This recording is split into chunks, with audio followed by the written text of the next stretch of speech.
בחייה בציין ומספד בירושלים.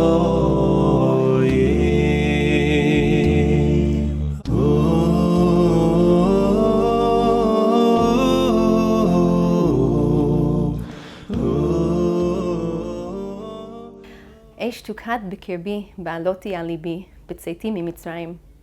So this is a kinah that has all the excitement, the talking about the leaving, the excitement of leaving Mitzrayim, the fire that's burning inside, of the joy, the seeing the hashgacha of Hashem, seeing God's hand performing miracles for the whole nation, and in contrast, leaving Jerusalem, their heads down low, being chased, being broken, feeling God's anger. And this whole kinah is all about these juxtapositions of the feelings of the excitement and the pride, the jubilation, the feeling of God with them, to the feeling of despair, to feeling God's left them, to feeling the pain. And I feel that this is the life that we have been living. Not just our family and not just our community, our whole nation has been feeling this pain of this whole period of time and the excitement of seeing so much goodness, so much love, so much achdut, and we're balancing both. You know, the very night of Binyamin's levaya, the very night of his funeral, a very dear friend was making a wedding. And people actually came to our funeral, came to Binyamin's funeral, were with us there in the rain, in the pouring rain, and they left that night on a bus to go straight to the wedding. And they changed at the hall, took off all their wet clothes and changed there. And this night was a night where you had both. You diverged. You went and we escorted our Binyamin to Shemaim, and they escorted their son down to their chuppah. They both had a chuppah. Hashem greeted him here, his kala greeted him there. And while we felt that they were two roads, they really were still one, because it's those two together that really are the complete. We have been walking around for all these months with a very broken heart, a shattered heart, and a very full heart of feeling so much, so many hugs, so many kisses, so much love from the nation, from the Ribono Shel Olam. We see his hashgacha, but with the pain. But I think we can only understand both sides when we understand and feel both sides. When we can feel that joy, when we can see how much Hashem is directly involved in our lives, seeing the miracles that he's doing for us on a constant basis, we can only understand what it's like for a few hours on October 7th morning when we felt that that was taken away. We can't understand until it's taken away, we don't realize what he's doing for us all the time. And when it's so hidden, you don't realize how clear it is sometimes. And only when it's so clear can you realize how hidden. You can't understand such joy until you understand such pain. You can't understand such pain unless you can experience so much joy. These two have to go together, and we feel both. We spend our days crying, and we spend our days in joy and laughing and singing and dancing. Just recently, thank God we were zocha to make a bar mitzvah for our other son. And that same day that we made the simcha, we went to visit the family sitting Sheva, who also lost their son. This is what we do. And I think the intensity of all these emotions are only because we can understand both now. We couldn't understand if we know so much pain now. It's so easy to get excited about our future. It's so easy to look forward to what we have, and we don't even know how good it's going to be. I think if we knew we had a concept of what Beshuvi Yerushalayim will be, we would be praying all day non-stop for that Beit HaMikdash. We would be davening with all of our hearts, crying, just begging to give it to us. We have no concept of how amazing it will be.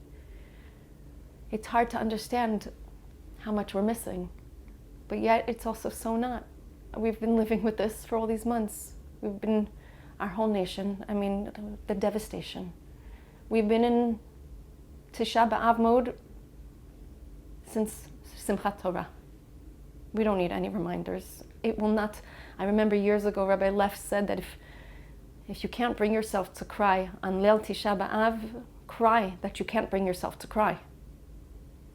There's not going to be a single soul that will not be shedding tears this year. It will take nothing. You think of one soldier, one broken family, one missing mother, one missing, and this is just the war.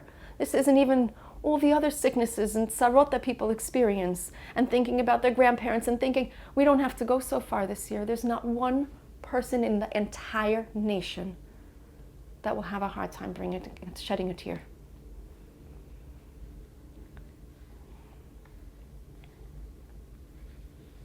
But we have no concept of how good it will be. And the more we cry, the more we're in pain together, holding each other, sharing in that anguish, will be that much more joy at the end.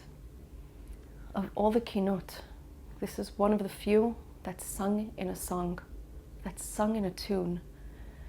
Because with all the pain and the anguish and all the joy and the exuberance, with the juxtaposition of the two, only with that can we bring to the very end of Beshuvi Jerusalém. We're going to come home. We're going to come home to our bayit.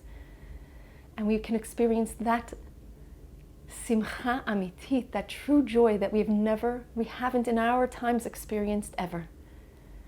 So just to go a little inside and see the kinah inside of the beauty of this author, where you have Eshtuk had bekirbi, a fire inside of me. Az yashir Moshe, shir lo yinashe. You have these beautiful descriptions of how we have the Galei Yam Ramu, the beautiful waves of the sea that just piled high, making way for them to go through. Mar'eh kavod Hashem, and they, every single step of the way, feeling God's miracles performed right in front of their eyes. But then you also have the other side. Skulat El lekucha ketzon litvacha, but God's treasure was taken like sheep to the slaughter. And you have all these descriptions of the destruction, which unfortunately we can relate to very much now. But stabbed with the sword were precious children of Israel. And you have the tiara, the crown of Hashem, ushlach hanezer va'afet ha'ezer, the tiara of God thrown down. Did this not just happen? Did we not just experience this? And you have the infants wailing and the mortally wounded groaning. You can picture every soldier out there, the ones that were wounded in pain. We don't have to go back very far in our history to see the suffering and the contrast of leaving Jerusalem. So, Airley family had, we lived a pretty good life of B'tzeiti Mitzrayim. A life where we enjoyed our family simchas, a life where we enjoyed our family Shabbos tables, our family vacations, our family games, taking family pictures all together. Tzchokim, you know? Really enjoying. And then we had our personal B'tzeiti Yerushalayim. November 18th on Heki Slave, when the soldiers showed up to our door to tell us the news. That was our B'tzeiti Yerushalayim, our day that our lives changed. Where taking family pictures is hard.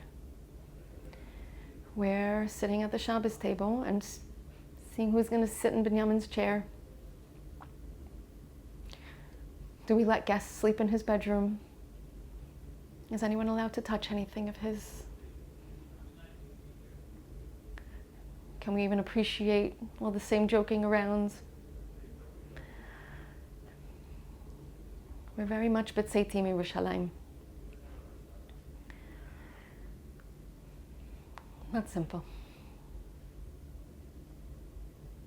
And then we understand that the B'tzeiti Yerushalayim was part of a bigger plan. The Churban of the Bayit Rishon, the Churban of the Bayit Sheni was part of a bigger plan. We don't understand that plan. And the Churban in the Airley home is part of the bigger plan. We know that Binyamin and all these Talmidim of David HaMelech, all of King David's greatest students, are part of something much bigger. Every single one of them, as much as they are part of the Churban, as much as they're part of the destruction, they're also part of the building. They're part of adding another stone in the Beit HaMikdash, or another gem that goes on the crown, or that goes to build the Kisei HaKavod. Each and every one of them, each and every soldier, each and every neshama that fought, that was lost. And that is why this song can be sung in a tune. This song is sung in the tune, one of the very few of the kinot sung. Because when the song ends, when the kinah ends, Beshuvi Yerushalayim, we understand that even though we left Mitzrayim on a high and we left Yerushalayim on such a low, it's part of the process of all coming back to Yerushalayim. Both sides, both full heart, both broken heart, both pain and joy. All of it is all part of one big process that will get us back to Yerushalayim. Our Binyamin, I know he's part of this process. As much as we miss him, as much as we cry that he's not with us, he's part of this process. As much as there's churban around us, it's all part of the process, and we have to hold on. And we have to stay with the process, stay holding on to that rope that's shaking. Because that rope that's from one end of the world to the other, that Hashem keeps shaking with every churban that we go through, he's shaking the rope, and he's shaking the rope, and there's another destruction, another tzara, another pain, but we just hold on. We hold on to that rope for dear life. And that is the Chevel of Mashiach. And that is Beshuv Yerushalayim, and not the Yerushalayim HaChurba, that's in Churba. That's Yerushalayim HaBenuya. Bezrat Hashem, Binyamin, all of our soldiers, all of our neshamot HaTorot, all these beautiful Yiddish neshamas should come and dance with us when we come to that Beit HaMikdash HaShlishi, Be'ezrat Hashem Bekarov, and dance together with them in such joy of Beshuvi Yerushalayim. Adono bechio Betzion u'mispein biyushalom.